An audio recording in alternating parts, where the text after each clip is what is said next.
How are you? Hello, Coach Bitsy. Good morning po. Kumusta? Kumusta? Okay naman po. Kayo din po, kamusta? I'm good as well. Thank you so much po for asking that. I'm so excited talaga, Fer. This is also one of the topic talaga na gustong-gusto ko ma-deep dive pa kasi ito din yung work ko ngayon. And so, before I'm going to ask about that, can I ask you to introduce yourself para sa audience natin ngayon? Yeah, no. Okay, so thank you so much, no, Miss Bitsy, for your time as well to everyone who's listening right now and also for the future people who's going to watch this video. My name is Kurt Roldan and I've been in this industry for 15 years now. I started way back 2011 as a freelancer and now I have my agency na po. So SEO agency, yan yung main service namin dito sa company. But yeah, I was a nursing graduate before, but honestly, I don't have any opportunity to continue being a nurse. So that's why po, before I graduated, I looked for a way on how to make money online. I started way back Odesk, if anyone familiar with Odesk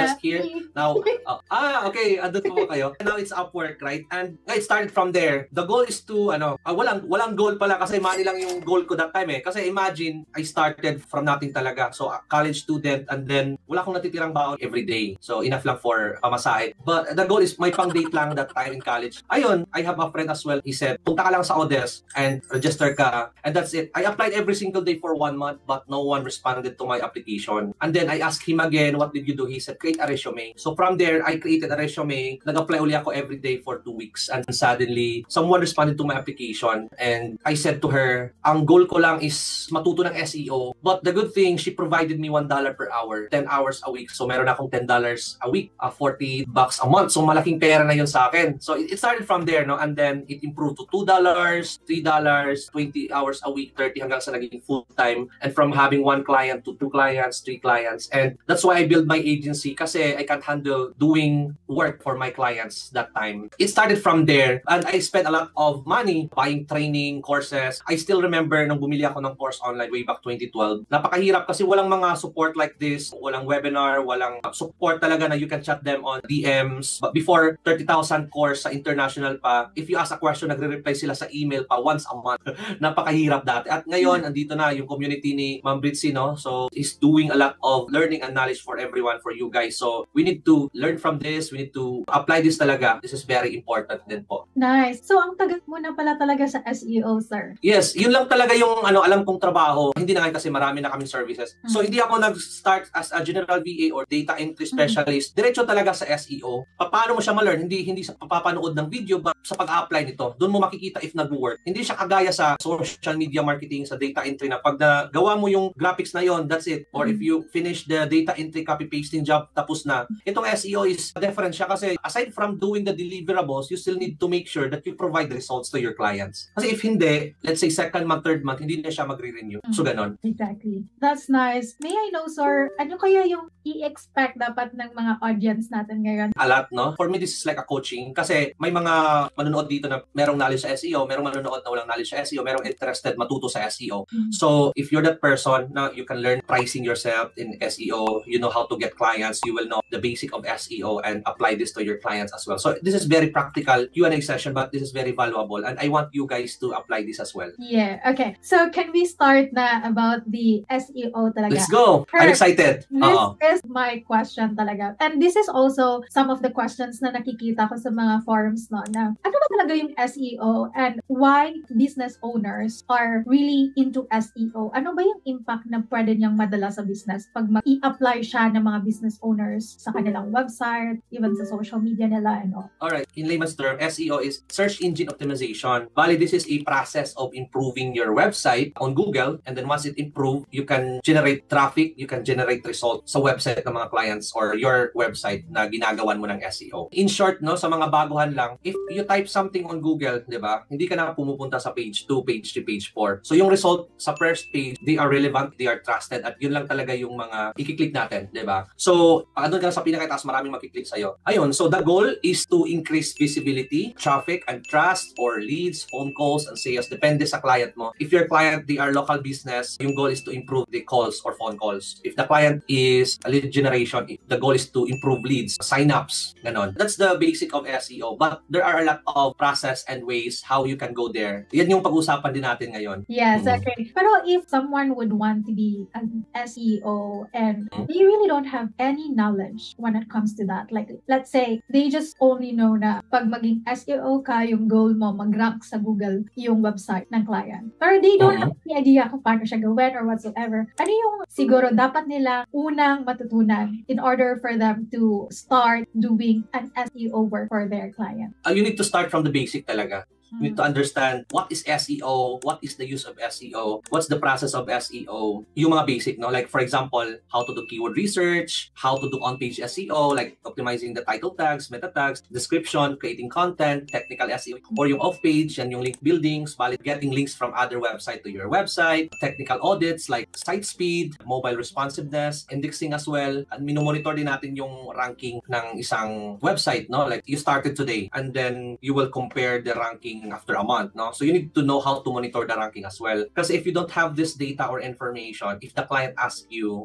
during the second month, wala kang ma-provide. So maisip yan ng client mo na, oh, this person is not reliable kasi hindi niya pino-compare yung before and after. Usually, every month ka ba magbibigay ng report kay client or quarter? As a freelancer, yung client mo, palagi kang nag-check ng DMs, di ba? Communication is the key. Tapos, anytime sila pag nag-ask ng reporting, ibibigay mo kasi that's what they ask, no? But agency na kasi kami, so we notify the client that every report, mabibigay namin siya every month, once a month only. Like at the end of the month or at the end of the billing cycle, doon namin isi-send yung report. But merong but doon kasi we also created a dashboard and also the deliverables dashboard where they can check everything. So bale, hindi na sila magtatanong sa amin na, hey Kirk, what's the report? Where's the report? Every time, if they want to see the update or the report, they can go there. Like every day, titingnan nila doon. Kasi makikita mo doon kung ano yung mga natatapos na namin ginawa, no? And also report. And then yung reporting namin, connected siya sa Looker Studio. So yung Looker Studio na yon connected sa Google Analytics, Google Search Console, tapos sa ibang mga tools pa. So, i-check na lang namin yung date. So, for example, I want to see the ranking for July 1 to July 20. Makikita namin doon. So, sort na lang namin siya. So, it's automated, no? But every end of the month then, sinasummarize namin yung link. So, yung link lang yung bibigay namin sa kanila every time we have a new client. Isang link and then they will check the report there and it's automatically updated. Oh, so marami talagang mga tasks na involved when it comes to SEO, no? As what you have mentioned. And sa totoo lang, I already have a knowledge sa SEO. Pero sa mga na-mention mo, like parang merong mga words doon na hindi ako masyadong familiar na I feel like it's very technical. Can you elaborate more kung saan doon yung pinaka mas challenging and need nila matutunan?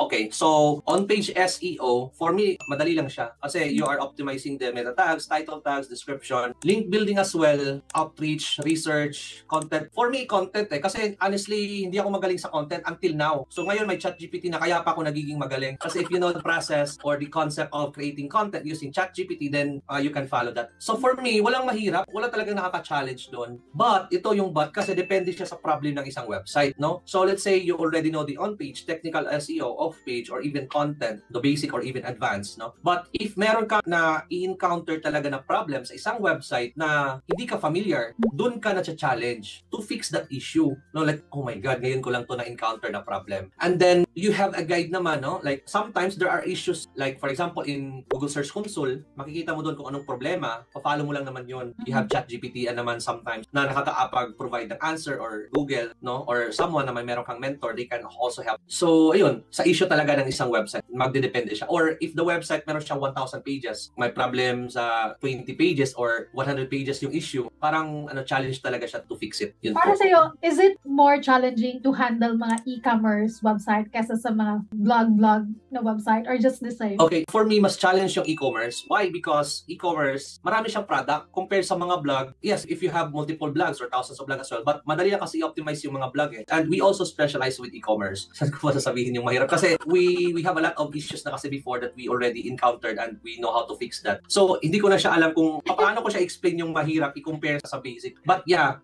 before I was there, no? So for me, mas mahirap yung e-commerce. Nice.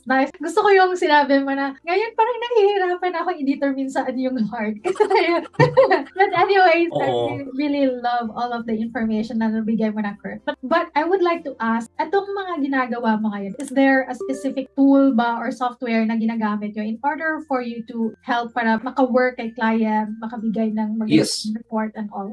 We have tools. So, sa mga newbie or beginners or kakasimula lang ng SEO, huwag kayong bibili ng mga tools, guys, kasi makakaltas siya sa salary mo, di ba? So, you need to to ask these tools to your clients, no? Kasi if you're a freelancer, i-ask mo talaga yan sa mga clients. So, but if you're an agency, that's the time for you to buy these tools. Kasi para yung mga client, hindi na nila iisipin yon kasi binabayaran ka nila in advance. Okay, so maraming tools na ginagamit namin like Google Search Console. That's a free tool na pwede mong gamitin to monitor the site performance. Meron ding Google Analytics, no? To check the traffic tracking. Machi-check mo doon. Yung isang tool na ginagamit namin which is Ahrefs. You can check a lot of information there like the keywords, the backlink analysis, the competitors, and also you can track more keywords as well. If nagka-issue naman, we use Screaming Frog. So it's helpful for technical SEO and also checking the issues. For local SEO, we use Localo to check the Google Maps ranking or Local Dominator din. Yung tool na yun yung recommended ko for local SEO or GMB. Surfer SEO for content creation, no? But if you know how to create SEO optimized content, you don't really need the Surfer SEO tool. Maraming tool but you don't need the other tools na kasi if you invest a tool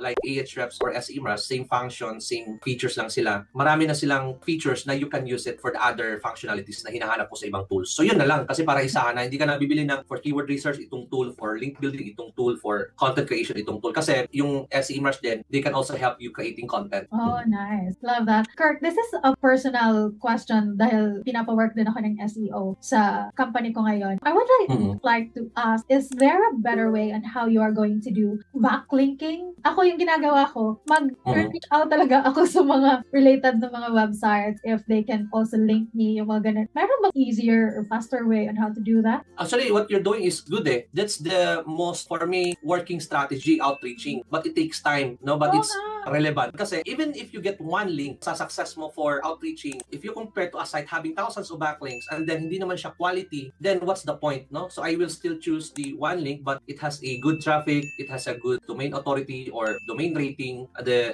backlink history is good, then mas papaboran siya ni Google. Mas mag-rank ka compare sa isang website na maraming spam links, no? So yeah, maraming update si Google when it comes to link building and they don't like sites na like spammy website. They do an ethical way to get links. Like before, no? 2011, I used multiple tools before to get links like SENuke. We also use GSA Ranker. Marami akong tool to automate the link building but it's not good. Why? Kasi you do the automation and you can't control where you're placing links. Let's say if in just 10 minutes you can get thousands of links. So that time, gumawa si Google ng way to track these people doing unethical way in SEO. No, kaya siya gumawa ng updates, Penguin and Panda updates to monitor these people doing unethical way. Strategies for link building, sine-check namin kung anong link yung pwede namin ilagay sa website na to. So, check namin muna yung website using Ahrefs or SEMrush or kung anong tool. Check namin kung ano ba yung backlinks na meron siya dito. Let's say, if the website is pretty brand new, like walang links before, yung gagawin namin is to do foundational links. So, yung foundational links na yon, meaning that is foundation. Hindi siya pwedeng mawala. So, ano ba yung mga links na yon? Like links coming from social network site or mga social media sites like Facebook, Instagram, LinkedIn, TikTok. Kasi gusto yan ni Google na meron tayong ganun na mga sites. So, foundation links. Ginagawa din namin yung mga press releases, no, to let people know that we have a new business. So, pinipress release namin siya. We have a list of networks or partners where we can place press releases. Hindi muna namin siya gine-guest post at first. Yung brand new yung website or fresh yung website, hindi pwede yun kasi magtataka si Google na dire-diretso nag-guest post ka, di ba? So, wala kang foundation links and then bago lang yung site mo, walang nangyayari and then you paid for a link which is $300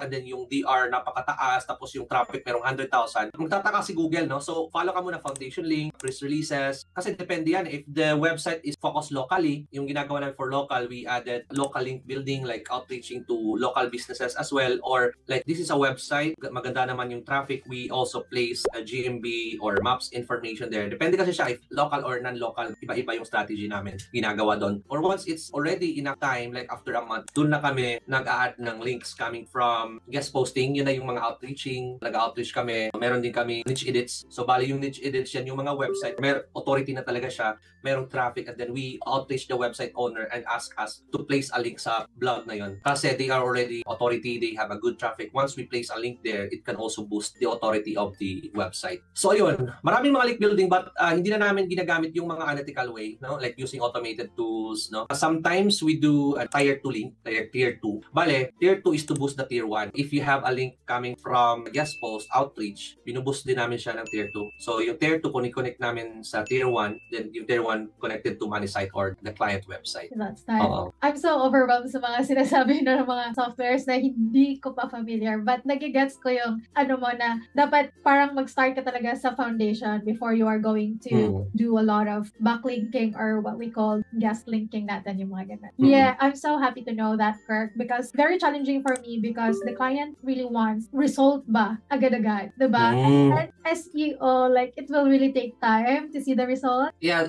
that's true, no? So if the client don't understand the value of SEO or if they don't understand how long that would take, our rule as a freelancer or a specialist, like during the negotiation or doing a discovery call with your clients, guys, binibigyan natin siya ng guide para din maalam niya yung expectation, you have a clarity kailan ka magre-resolve. Kasi if tatanggapin lang natin yung trabaho na yon, yeah, it's a good thing for you kasi meron ka ng job. But then again, after a month, naghingi siya sa'yo ng result, wala kang mapakita, then nag-end din yung project nyo. Depende kasi yan, no? Depende din kasi yan sa website. So we cannot say, this will take 1 month, this will take 2 months. So usually the results start from 3 months to 6 months. Start lang yun ha. Hindi ibig sabihin na after 3 months, nag-rank 1 ka na. Hindi. That's the starting point of the website. So for example, the website is pretty brand new, no? Tapos nag-expect siya in 3 months. So hindi possible yun. Mas safe na sabihin mo, it could start to see the improvement 3 to 6 months. Depende pa yan sa website niya. Let's say for example, yung website pretty bago lang talaga siya. So mas matagal, no? So if the website nag-rank na siya, that's also a good sign kasi nag-i-improve na siya tapos andun ka pa. So mas madali siyang mag-rank, no? Pero nga kaming client, no, na 3 months kami nagtrabaho sa kanya and then he asked for result tapos we already agreed before na number 1, SEO is not guarantee. Now, never kami nagpa-promise na mag-rank ka in 3 months or never kaming magsasabi na mag-rank ka in the first page of Google. Even the experts like doing SEO for 20 years or yung mga magagaling talaga or even Google, even i-ask mo si Google or yung mga staff sa Google, yung algorithm lang talaga yung makakaalam nito kung kailan ka mag-rank. Walang guarantee siya. So ikaw, guys, sa mga kinig dito,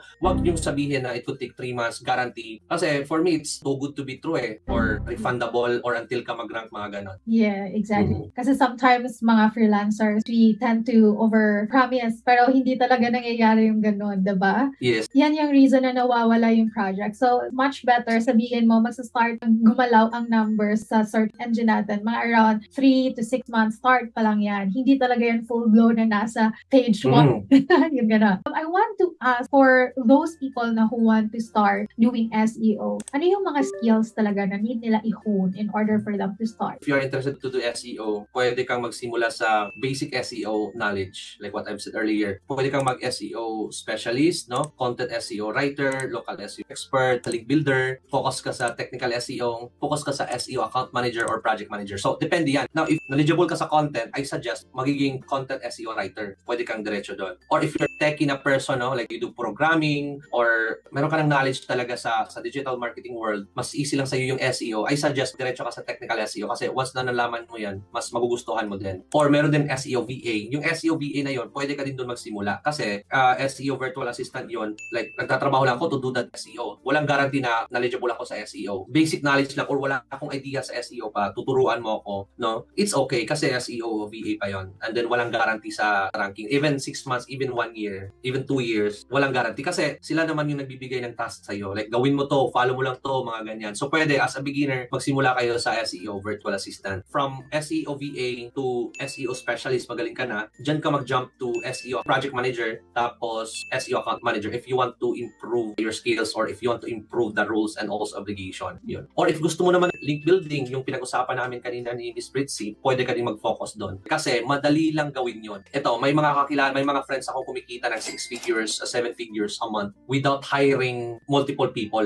Like, 2 lang sila or 3 lang. Yung link building kasi, no need yan ng iba't ibang tao. Kasi pwede naman siya, ikaw lang mag-isa muna at first. Nagre-research ka ng mga site, no? Tapos, i-collect mo siya, i-outreach mo sila. And then, once na nag-yes na yung site, usually kasi mga sites nga nagpapabayad sila for a publication, like $50. Depende gaano kaganda yung metrics ng isang website. So, i-outreach mo yung mga site na yun, tapos ilalagay mo yung mga presyo or kung libre, mas maganda. Now, once you have the client now, i-outreach mo ulit yung mga sites na yun, o-offeran siya ng publication. So, for example, yung site cost is $50, no? Pwede mo siyang ibenta sa client mo, sa prospect mo ng $250. So, kumita ka na. And a good thing is, wala ka ding pinapromise na guarantee kasi links lang yung pinapromise mo. And kumikita ka without doing the heavy lifting kasi sila yung nag-place ng links doon. And it's a sure win din. Nagkaka-result talaga yung mga site na nagbabayad ng links, lalo na pag maganda yung metrics. Tips ko sa inyo, yung link builder builder, if you want to specialize with that, maganda kasi yung specialization. Why? Kasi nakikita ng mga prospect or clients that you are an expert kasi nag-specialize ka na eh. If like merong thousands of nag-SEO sa Pilipinas ngayon, paano ka maging unique sa kanila? One, focus ka sa specific industry like lawyer, and then focus ka sa specific na field like link builder. Link builder for lawyers, mga ganon. Maganda yan, maganda yan. So, andito na tayo sa mga income, money about SEO. Can you say the range, maybe income range ng mga SEO specialists? Yes, mayroong dalawa, no? One is hourly, second is retainer. Depende yan sa iyo. So, depende din kasi yan sa freelancing site, no? For example, nasa freelancing site ka, Upwork, mura lang yung $10 to $30. Yan yung beginner level sa SEO. Mid-level experience, may knowledge ka na, medium or mid-level, nasa $30 to $50 yun. Kung advanced naman, nasa 50 and above. $50 to $150 per hour yun, guys, ha? Per hour yun. Now, kung dito naman tayo sa online jobs, no, mas mababa ng konti. Kasi sa Upwork, maraming mayayaman doon ng mga clients eh. Pag retainer naman, depende kung ano yung package na binibenta mo. I-check mo kasi yan, gaano kalaki yung website. If the website meron siyang 100 pages compared to 20 pages or 30 pages, so nagmamatter din yon. Nagmamatter din kung anong problem ng isang website, no? Kasi i-check din namin yan sa website. Ito pala, nakalimutan ko sabihin kanina, like yung sa link building din, i-check mo yun if the website meron siyang issue, no? So if for link building, like meron siyang mga spam website, i-remove mo pa yon. So yan din, nagmamatter din yan sa rate. For a package or a monthly retainer, nagkakahalaga yan from $500 to $10,000. Ganon nag-range every month. Ganito yung tip ko na sa inyo, guys. That's why you need to target may mga budget din. Kasi if i-compare mo yung may mga budget sa walang budget, para sa kanila yung SEO mo sa walang budget na walang knowledge sa SEO, napakamahal yun. Punta ka na lang dun sa may mga budget, they already value your work and then they can spend like even $10,000 per month for SEO. Focusan mo din yung may mga budget din na industry. No, kasi may mga industry din na they cannot afford to buy services eh. Or yung mga startup. Wag yung mga startup kasi sometimes hindi nila nabavalue yung service mo, even napakaganda, no? So, isang industry maganda ngayon, SaaS, SaaS, yung mga tools na ginagamit natin like Zoom, Slack, yung mga tech industry, or iGaming, yung mga sugal, oo, pwede din yon. Or yung mga adult SEO din. Kasi, napakahirap ng mga industry na yon. Kasi ayaw yan ni Google. Like, even sa Facebook, if Facebook ads, diba, i-ads natin sila, napakahirap yon. So, meron pa, CBD oils, no? Sa like, for example, marijuana. Sa Canada, legal yung mga ganong industry. So, pwede. But you need to research talaga saan yung focusan mo. For example,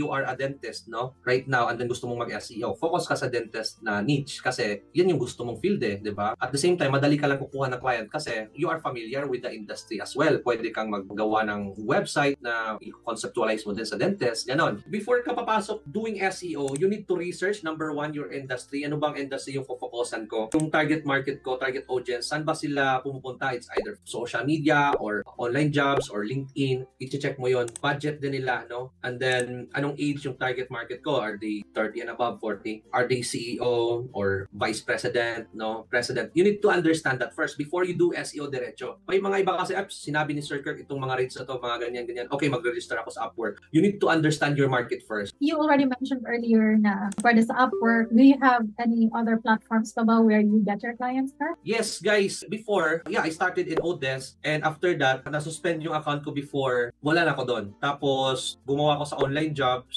ng account pero hindi nakakuha ng clients dati, way back 2012. That's why I stopped using freelancing platform to get clients. Kasi I noticed, pwede ka naman pala kukuha ng client outside those platforms. Kasi you can be your own CEO. Even you're a freelancer, you can decide about your rates, you can decide your process and the rates or even the fees cycle outside. So, paano ba, no? So, you need to build your personal brand. That's number one of my suggestion. If lalabas ka na sa mga freelancing platform, kasi paano ka nila makikilala. So, that's why sa lahat ng videos ko, nag-orange talaga ako. Wherever I go sa mga conferences, even in my speak at Vietnam SEO Con, Bali SEO Con, I'm always wearing orange kasi malayo pa yung mga friends ko, mga foreigner, nakikita na, oh, andun si Kirk ko. So that's why I build my personal brand online. So like yung ginagawa nyo ngayon, Coach, you have a page, no? Facebook profile natin or even page, LinkedIn, Instagram, it's a money-making machine. Dapat yan yung i-optimize natin to get clients. Bio, ganon, no? Yung font, color combination, dapat professional talaga yung profile picture mo, tapos gawa ka ng cover photo, tapos consistent ka na nagpo-post related sa SEO, like what you're doing, Coach, right now. Posting content, personal life, knowledge, meme, transformation. It's a mix of content na dapat mong i-publish. And then, once na-optimize na yung personal branding, second is, doon ka pwedeng mag-outreach. No? Outreach ka sa mga friends mo sa Facebook, mga prospect mong Amerikano. Join ka sa mga groups na anong related sa industry mo. Like, that's why yung kanina, sinabi ko, focus ka sa isang niche. So, punta ka sa law firm conference sa Facebook group. Join ka doon, makikita mo yung mga CEO. Outreach mo yun.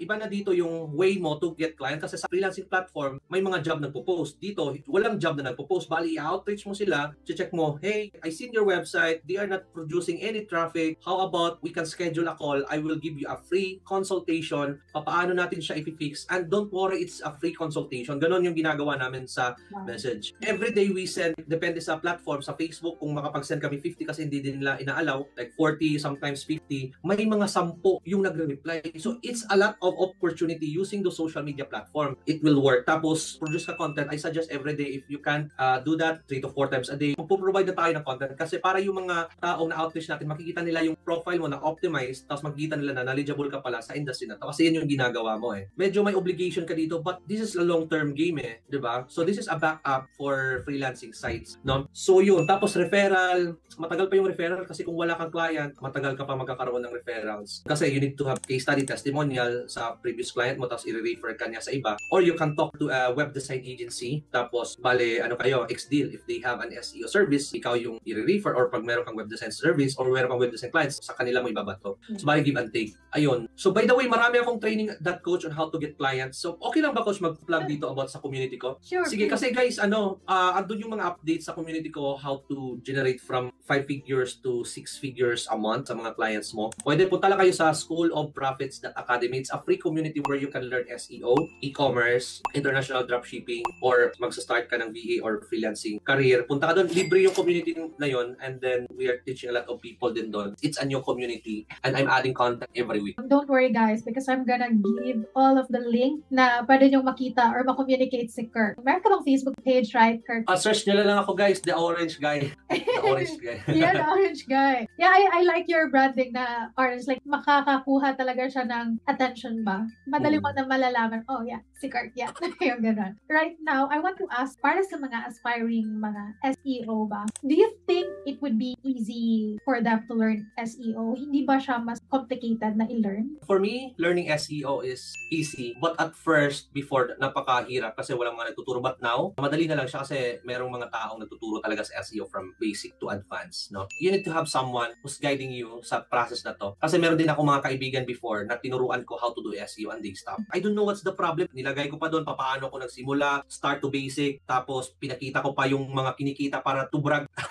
to motivate them to do SEO din, no? Ayun, maganda kasi yung mga training videos pag meron kang ganun or someone na nagtuturo sa'yo para hindi ka na mag-fail, no? Kasi na-fail na ako. So ngayon, hindi ka na mag-fail sa mga ganitong part kasi hindi yun ituturo sa'yo yung mga failures or non-working strategies. So have someone na they are doing this for a long time now, so mag-work din yung strategy mo. Yeah. But learning SEO is basic. Learning SEO is basic lang, work around naman, tapos it could take months as well of learning. But kung meron ng mga videos doon, papanoorin mo na lang talaga, andun na eh. Andun na kasi talaga. Siguro for me, mas mahirap pa yung graphic design, video editing, tsaka GHL na ko, yung GHL. Hindi ko talaga natutugma pa. Nahihirapan ako sa GHL, nahihirapan ako sa web design, no? But SEO, madali lang siya, honestly, guys. Nice. So, kayo dyan, mga aspiring SEO, I would say we have to try to learn SEO together. Kasi ako, personally, I also really want to deep dive more sa SEO. Hindi lang siya maganda for just the website, but also implementing it to other aspects sa digital marketing then. I think it would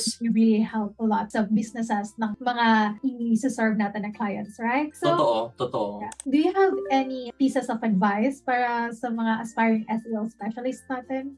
Yes, I have, no? So, do it now, no? Start today. Huwag na natin hintayin na I need to buy i3 computer or i7 before we start doing the SEO. Huwag na natin hintayin na bibili ka pa ng course before you start doing that, no? For me kasi yung pinaka-importante is doing it now and also make it fast. Yeah. So, ganun. But if we have a strategy right now, ginagawa namin siya, and then if hindi siya nag-work, change namin siya kasi you have a room for improvement. And then we do it fast. Kasi if you're not doing well with that, no, you can change that strategy as soon as possible. So, even if we failed ka all that time, that's that's okay kasi you're improving eh, di ba? Yeah. And then, you need to start practice talaga. So, sa SEO, merong mga practice point, no? So, for example, ngayon, if wala ka pang client, pwede ka naman bibili ng isang domain. Bibilhan mo ng domain, bibili ka ng hosting. Siguro yung investment mo dyan is 1,000 peso. Okay na yun. No? Pwede mo na siyang i-test how to optimize the title tag, how to do this, how to do that. So, meron ka mapapractice. Sa, let's say, if I provide you a free course sa SEO, meron ka ng site para ma-practice mo yun. And do it consistently. If you don't have clients right now, apply ka lang sa mga job sites and then huwag ka lang mag-focus doon. Build mo din yung profile mo outside, no? Kasi mas malaki pa talaga to kaysa sa mag-focus tayo sa freelancing sites, no? I'm not saying na pangit yung freelancing site kasi doon din naman talaga ako nagsimula. But imagine if wala kang client na nakukuha doon, paano mangyayari? Wala ka din client, di ba? So don't stop from there. Maraming opportunity na makukuha mong client sa SEO. You need to open, you need to outreach them. Like for today, invest ka ng time, mag-outreach ako ng 50 to 100 prospects. Do it daily. And I'm sure in a month, meron ka ng clients. Kasi in the long run, like yung ginagawa namin ngayon, nagpo-provide kaming content before we outreach clients using Facebook and other social media channels. But ngayon, hindi na. So yung nangyayari ngayon, yung mga prospect na talaga yung kumokontak sa amin. Kasi we already built the brand, no? Nag-speak na ako sa international, ganon. So people come to our website asking questions about how to start, no?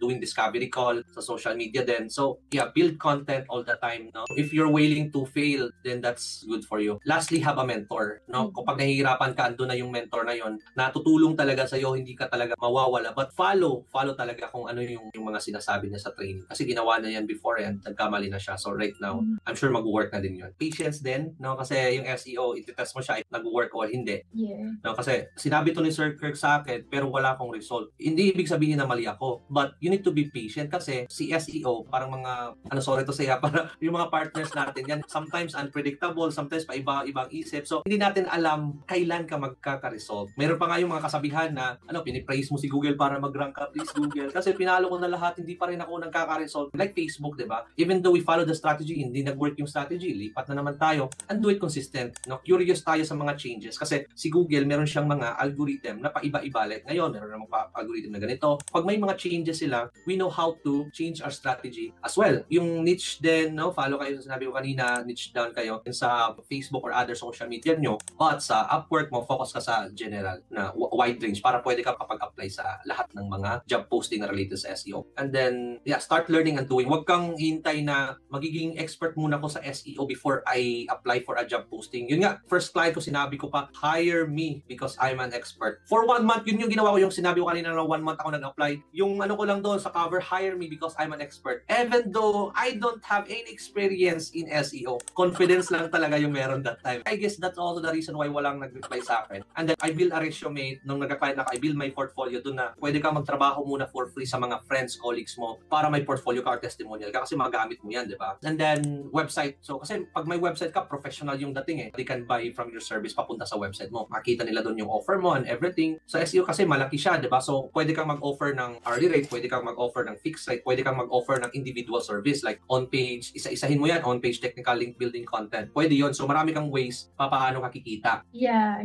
Thank you so much talaga, Kurt. You know what? Sa kadami-dami mong na-share ng mga valuable inputs para sa aming lahat, one thing talaga na nagustuhan ko and gusto ko talagang ma-apply agad is join a community kung saan mo gusto yung makita mo yung self mo na nandun ka. So, I think that is very, very helpful talaga if you are an aspiring because a lot of these people, like willing silang mag-learn, hindi lang sila maka-move forward kasi wala silang mapagtanungan. But if you're going to join a community, it would be helpful na mag-push through ka pa rin kahit meron kang mga challenges na nakikita along the way while learning na maging SEO, di ba? Thank you so much talaga, Kurt. I would put all of the details na pwede ka nilang ma-communicate, ma-contact yung community mo. I'm going to join that as well for sure.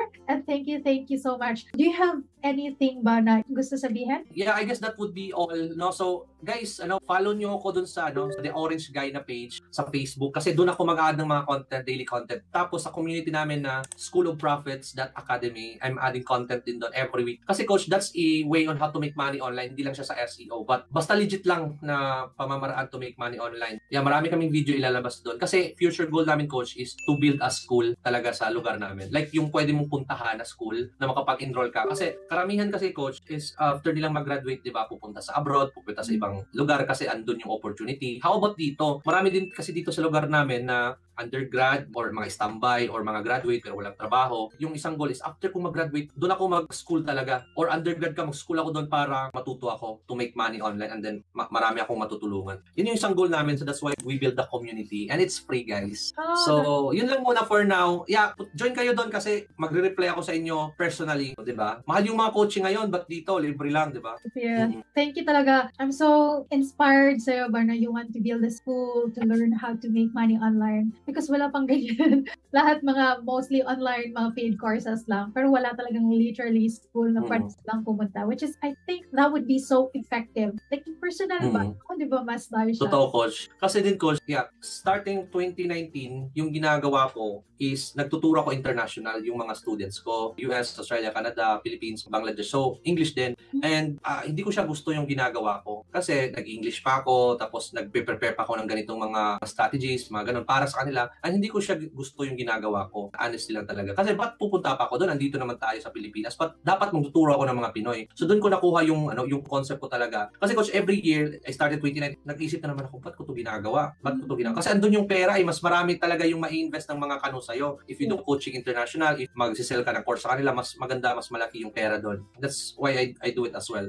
And then, last year, I do discovery, like yung mga clarity, personal developments, self-motivation, mga ganon. So, doon ko talaga na-realize na, okay, I need to stop doing it anymore because I don't like what I'm doing. So, I stopped. That's why, this month lang, I started building the community kasi ito yung gusto ko eh. Like, even kahapon, nag-live ako, konti lang yung nanonood sa akin. Mas nagustuhan ko siya. Kasi, yun nga, sinabi ko kanina, why help other people? Andito sa Pilipinas, marami pang walang kinikita, marami pang hindi alam yung gagawin. So, at least dito, it's your people and mafe-feel mo talaga pagtutulong ka. So, ayun, ginawa ko yung community na yon to build value, no? Wala akong binibenta doon ngayon. So, then ngayon, nagustuhan ko na yung mga ginagawa ko. Nakaka-relate ako sa'yo nung sinabi mo na, you know what, there's money in there, like teaching other people sa ibang bansa. Pero iba talaga yung, if it na tuturuan mo is kapwa ka-Pinoy mo, na alam mong nangangailangan din ng tulong when it comes to this kind of knowledge. Yung ganun ba? Yung fulfillment, satisfaction. Yes, totoo. Doon ko na, coach, hindi mo kakilala si Coach Josh Juston. Yung taga Davao yun eh.